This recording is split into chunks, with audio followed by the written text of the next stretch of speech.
Well, I'm having to do this a second time because it's not letting me record. But let's go through the history. That you're a liar, you're using hypothetical crap, you know what's going on. You just made a video with the guy where he showed that it's automatically correcting for the line of sight measurement. He admits it on camera. It's hypothetical. But let's go into it. Since you just repeat the script, you're mad that you're out here doing these jobs, not accounting for curvature, and nobody told you, whatever it is. But Barron admitted that the theodolite that you got off him, the theodolites that he was using, were pointed up 2 degrees. Globeface just did in the debate the other day. Forged the experiment, bro. Let's go through the history here to show you that all surveyors throughout history, except these new ones now, even Newton and everybody knew that there's no actual curve, it's line of sight measurements. And we just assume and throw the curve in there. So that's what I put. Where's the one that shows the hypothetical calculation come in, that there's no, the books and everything? Let's get it. I think I'm missing something. I'm missing, well, now it's deleting part of what I had on here. But real quick, Barron did not know the international standard of accuracy. That was a viral, it would have been viral if somebody got the clip or if it's not deleted.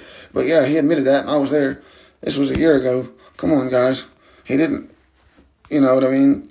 The theodolites are the same instruments measure straight line angles, but international surveying standards introduce corrections for assumed curvature and refraction. Look at that. Like the International Federal Surveys establish accuracy standards that incorporate curvature corrections. This means while the instruments measure straight calculations, assume the curve Earth model when working with large distances. They assume. It's not proven. Line of sight error and hypothetical adjustments. The theodolite measures what is called a tangent line at the observer's position. Line of sight error refers to small inaccuracies in alignment. Geodesics treats it as curvature issue when distance exceed a few, like hypothetical calculations. They come in when surveyors apply formulas with Earth's curvature data, pi squared, and refraction effects to adjust for what they assume, there's that word you like again, that you used against the flat Earth documents, is missing curvature. So we're tied here. We're at a wall. Okay, so standards and reinforcing the model. Look at that. Look at that. Defines how they should be corrected. Should, meaning, come on. Standards reinforcing the model. In search of 17, hang on, right here. Integrate curvature assumptions on the National Geodetic Survey, NGS, and FIG standards. Come on, folks. What this means for theodolite use. Over long distances, surveying textbooks assume curvature exists and correct the data accordingly. Why do you need to correct the data if the curve is there and you claim that for a year now, y'all claim that it goes over the curve? So again, assume curvature, not because the theodolite measures a curve, but because of a standard model assumption. Older theodolite manuals explicitly state the instrument itself measures a straight and only calculation phase introduces curvature. Come on, folks. He has nothing. Straight lines, curvature assumptions, hypothetically, and calculations. Older theodolite and surveying manuals, especially those predating modern geodetic assumptions, often acknowledge that theodolites measure straight lines, but that corrections are introduced under the assumption of curvature. It's an assumption of curvature.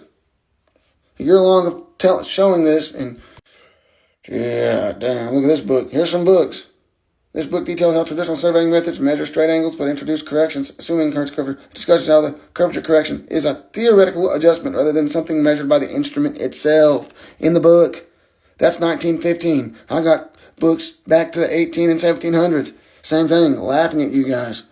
You literally are shitting on and cutting off the grandfathers and telling them they're wrong of surveying. Barron. God. Clark was influential in shaping the geometry. His work acknowledged that surveyors measure straight angles but impose curvature adjustments. And look at that one. Describes how curvature correction are applied mathematically after straight lines are measured. Wow. So after you get these straight lines, like it literally says in the Theodolite handbook, and that your guy said on the video, the thing is automatically curving, he doesn't have to put the calculations on the paper. He doesn't have to do the math. The instrument's not measuring it, dude. You're delusional? Are you okay? You need a bottle? You need some milk? You need Ma or something to tuck you in for this one, brother? Look, Surveying and Leveling by James Wilson. Come on now, read the book. Now look, modern geodesic textbook. Acknowledge these adjustments. Modern textbook, despite adhering to globe model, also confirm the measurements are taken straight and later adjusted. Elementary surveying and Introduction to Geomatics by Charles, Gadani and Paul Wolfe.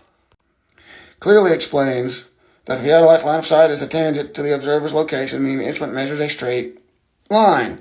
However, when processing the data, corrections for curvature and refraction are applied based on the assumed Earth shape. Surveying Principles and Applications by Barry Cavanaugh and Tom Maston discusses how curvature correction is always added after measurements are taken.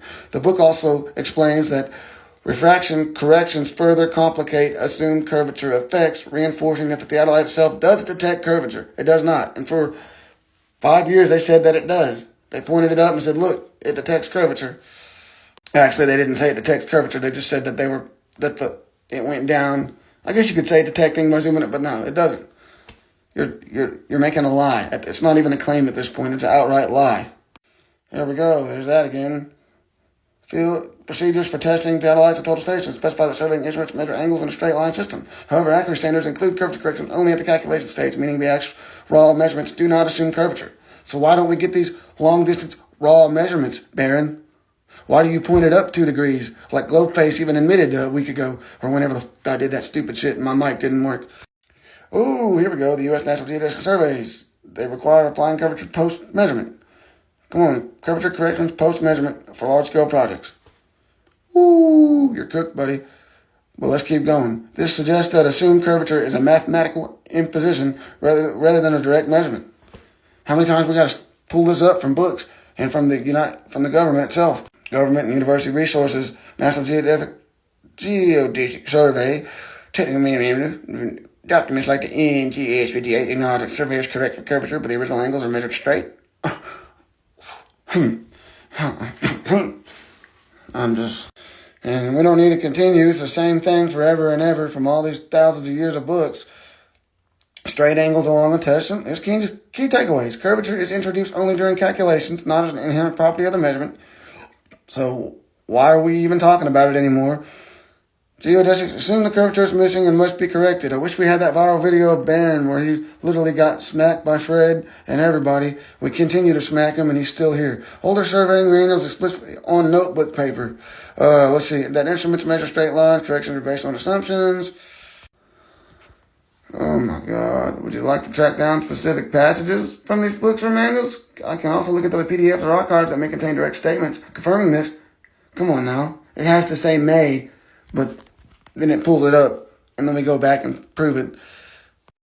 So many historical and modern engineers, surveyors, scientists have pointed out that there is no measurable curvature in practical application. I'll go through both ancient and modern statements that align with the fact that theodolites measure straight lines. And these are some legends, too. Let's get it. Some pretty well-known, historically taught people throughout school. For thousands of years, engineers and architects built massive structures with the assumption that the earth was flat because no measurable curvature was ever observed. Nothing changed. So this guy, 1st century BC Roman engineer and De Architectura, he describes how aqueducts, which cooked the globe, and roads were built level across vast distances with no consideration of curvature. Again, you're mistaking topography for curvature. The roads go over topography, the railroads don't. Al-Biruni, 973-1048 AD, Persian scholar, tried to measure the Earth's radius with the horizon dip method, yet his calculations did not align with did not align with what expected curvature existed at inch per mile squared. There's where he said that in 1687. He admitted that without external assumptions, Earth curvature could not be measured directly. The same guy you cling to, the guy hit in the head with the apple. At least he was honest that time. Or was that the guy that got... I don't care anymore. Now let's move to now. Many professional survey engineers outright laughed at the idea of curvature because their work... this is 20th century, hang on. It never required such adjustments. T. Westwood, civil engineer... Look at that. In all my experience, I've never found a single instance where a railway, canal, and tunnel was laid out to account for curvature. I did a 6.5 measurement. Anyway, who cares? Miles. Look at that. Here's these guys. No curvature. No surveyor takes account into curvature when laying down a straight line over any distance. Modern engineering, bridges, railways, tunnels, curvature is never accounted for in measurements. Direct measurements. Railroads and bridges. Suez Canal, 1869, was built over 120 miles with no curvature adjustment. Great Northern Railway, ran for over 180 miles without accounting for curvature. And it curves every 3 miles, and we got the Chesapeake. Who cares? Let's see, surveyor John Watson here. No curvature, come on. NASA engineer, no curvature. Air Force manual, no curvature. And we got